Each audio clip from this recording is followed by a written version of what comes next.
Hi there, and welcome back to rLounge. If you haven't watched the previous part, go watch the video on the card above, and come right back.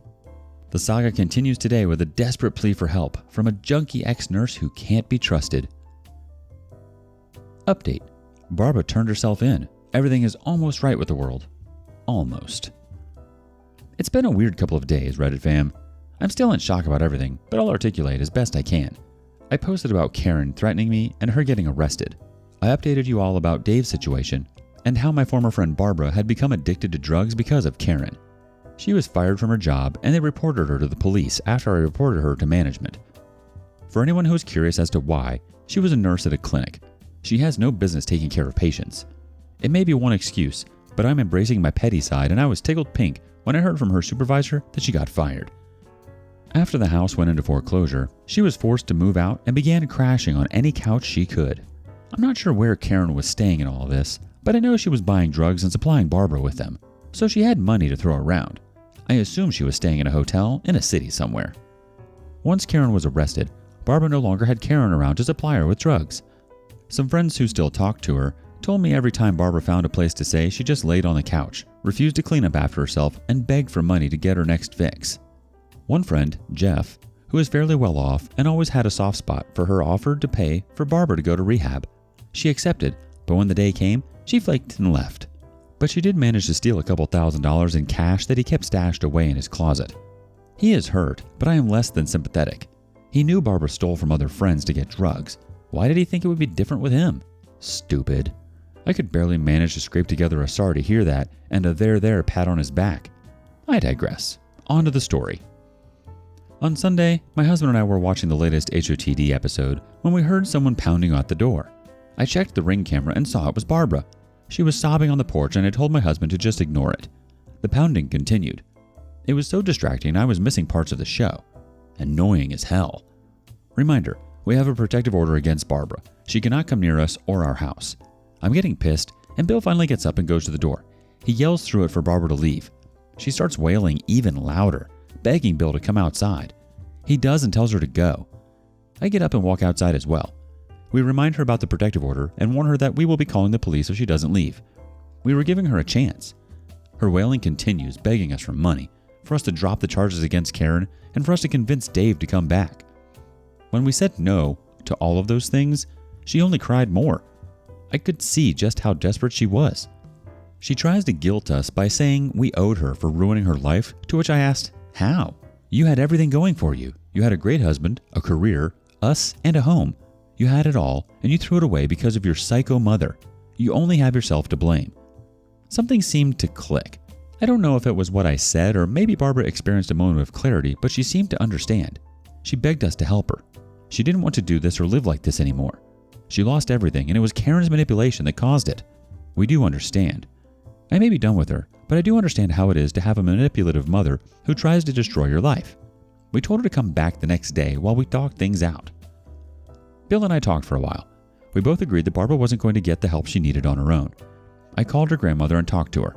She insisted on letting Barbara make her own mistakes and suffering the consequences. While I agreed that would indeed teach Barbara a valuable lesson, it just didn't seem sufficient. Her grandmother doesn't believe in mental illness of any kind, including addiction. So to her, rehab is a waste of time and a money pit. I spoke to Jeff as well. He was still hurt about the money Barbara took, but he understood what addiction can do to relationships. His father and brother were addicts and their family was torn apart, so he is understanding. He said he was still willing to send Barbara to rehab at his own expense. I spoke to other mutual friends and we made a game plan. I refused to let her inside the house, so we put her up in a hotel room for a few days while we figured things out. Once we were ready to set the plan in motion, we all agreed to meet up in Barbara's hotel room. We staged an intervention, so to speak. After the meeting was over, Barbara agreed to turn herself in.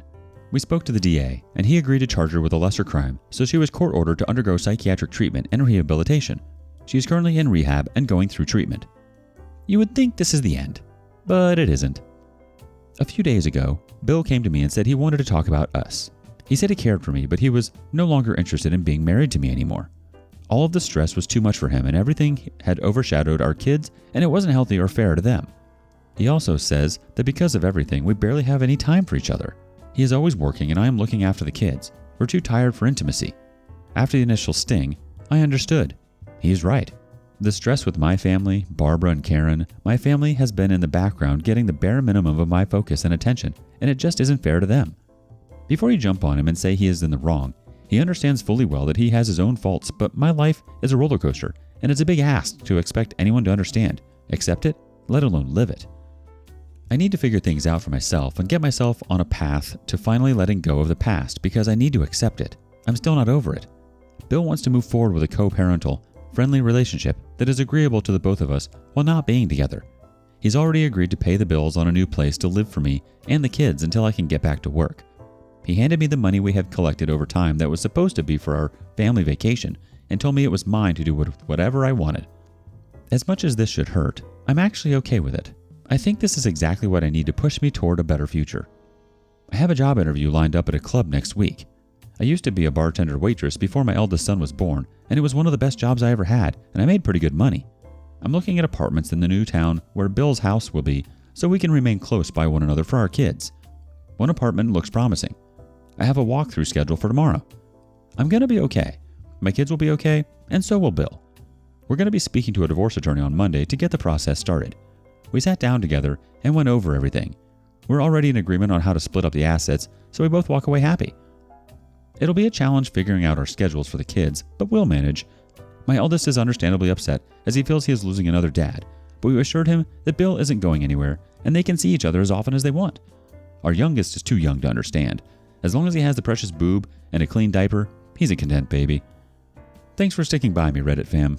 I'll be back with more stories to tell. I have some good ones about my mother and Karen. Take care and thank you. Let's see what the reaction is from the community. PerfectNet764 chimes in first. I was just reading your last story when I see this one. Whew, quite a frickin' bit has happened. Wishing the best for your family, except the crazy ones such as your mother and your children. Throwaway47138 says, I'm sorry that your marriage is ending because of this, but it appears that you are both dealing with it in a calm, reasonable manner. Having been through this relatively recently, may I strongly suggest that rather than getting your own lawyers, you look into divorce mediation instead. This will be a lawyer and likely support team, example social worker, tax professional, etc., who will work with you, but not represent either of you, to craft a fair, equitable divorce agreement that meets the legal requirements, while helping you sort out any disagreements about how to do things, like custody. And since they don't represent either of you, they aren't interested in arguing about things just so they can bill you more hours.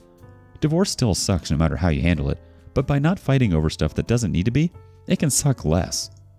Plus, the mediator we used had us craft the parenting agreement first, highlighting the fact that our kids were the most important thing we needed to sort out, and everything else was secondary. Good luck. Oh, OP. I'm so sorry that all this has ultimately taken a toll on your marriage. But as you said, this is for the better and it'll give you time to deal with the things that you still have to confront. Honestly, you're not the two people you were years ago. You've definitely both matured since then and you both are handling this as best as you both can. It seems your heads and hearts are in the right place. I'm not sure that you should be helping Barbara right now. Although it's very kind of you to want to help, people need to want to help themselves. You said it was stupid of one of her friends to try and attempt to help her. So what's different now? She went from begging you for money to begging you for help. I think she was doing whatever she could to get your attention, as she's desperate for attention and desperate for that into your lives again. We shall see. I'm eager to hear more. Wishing you all the best through this transition, OP. You've been through so much. You're so strong. You'll get through this. What do you make of this? Would you help Barbara? And thank you for joining us today on rLounge. Before you go, be sure to like and subscribe and hit that notification bell. If you have something you want to say regarding today's content, share that with us in the comments below. Stay tuned for the next part of the saga. See you soon!